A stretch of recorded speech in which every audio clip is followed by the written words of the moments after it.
भारत ने एक ऐसी साहसिक छलांग लगाई है जो भारत के डिफेंस और एरोस्पेस सेक्टर का भविष्य बदलने वाली है। जी हाँ दोस्तों, ओडिशा सरकार ने 000 करोड़ के टाइटेनियम संयंत्र को मंजूरी दे दी है। ये प्रोजेक्ट न सिर्फ भारत की तकनीकी आत्मनिर्भरता को बढ़ाएगा बल्कि विदेशी निर्भरता भी कम करेगा। तो चलिए जानते हैं इसके पीछे की पूरी कहानी, इसकी जरूरत, फायदे और इससे मिलने वाले नए अवसरों के बारे में। दरअसल टाइटेनियम एक ऐसा मेटल है जो हल्का, मजबूत और करप्शन रेसिस्टेंट होता है। यही वजह है कि इसका इस्तेमाल aircraft, fighter jets, space shuttles, missiles और अत्याधुनिक रक्षा उपकरणों में किया जाता है। भारत में अभी तक केवल 2 बड़े टाइटेनियम प्लांट थे, पहला केरल के कोलम में और दूसरा लखनऊ में, जर्मनी के सहयोग से। इसके बावजूद भारत हर साल लगभग $1 अरब डॉलर का टाइटेनियम डाइऑक्साइड इंपोर्ट करता है और यही कमी दूर करने के लिए ओडिशा में 8,000 रुपए करोड़ की लागत से इस नए टाइटेनियम प्लांट को मंजूरी दी गई है। ओसा की गंजाम जिले में बनने वाला ये प्लांट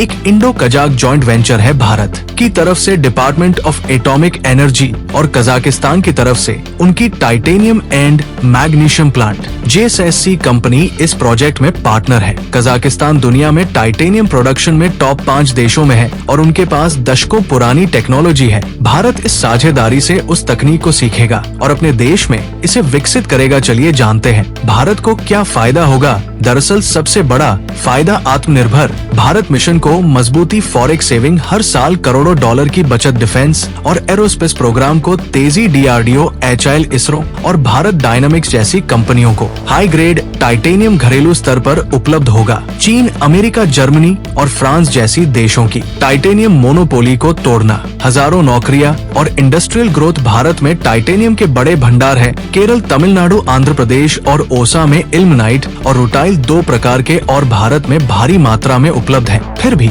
हम अभी तक विदेशों पर निर्भर थे। अब इस संयंत्र के बाद हम अपने ही संसाधनों का इस्तेमाल कर पाएंगे। चलिए अब जानते हैं कजाकिस्तान क्यों जरूरी है। ये जान लेते हैं कजाकिस्तान इसलिए जरूरी है क्योंकि वो टाइटेनियम प्रोडक्शन में 5वें नंबर पर है। उनके पास पुरानी और सस्ती टेक्नोलॉजी है। भारत को पार्टनरशिप से सस्ती तकनीक, ट्रेनिंग और एक्सपर्टाइज मिलेगी। भारत और कजाकिस्तान के मजबूत कूटनीतिक संबंधों का ये नया उदाहरण है। ये केवल शुरुआत है। इसके बाद भारत और भी कई राज्यों में इस तरह के हाईटेक मेटल प्लांट्स लगाएगा, जिससे न केवल हम रक्षा और एरोस्पेस में आत्मनिर्भर बनेंगे बल्कि मेटल टेक्नोलॉजी में भी दुनिया में लीडरशिप हासिल करेंगे। खैर, ये थी भारत की साहसिक छलांग की पूरी खबर। ओडिशा का ये फैसला आने वाले समय में भारत के डिफेंस और एरोस्पेस क्षेत्र की दशा दिशा दोनों बदल देगा। आपकी इस प्रोजेक्ट को लेकर क्या राय है, कमेंट करके जरूर बताएं।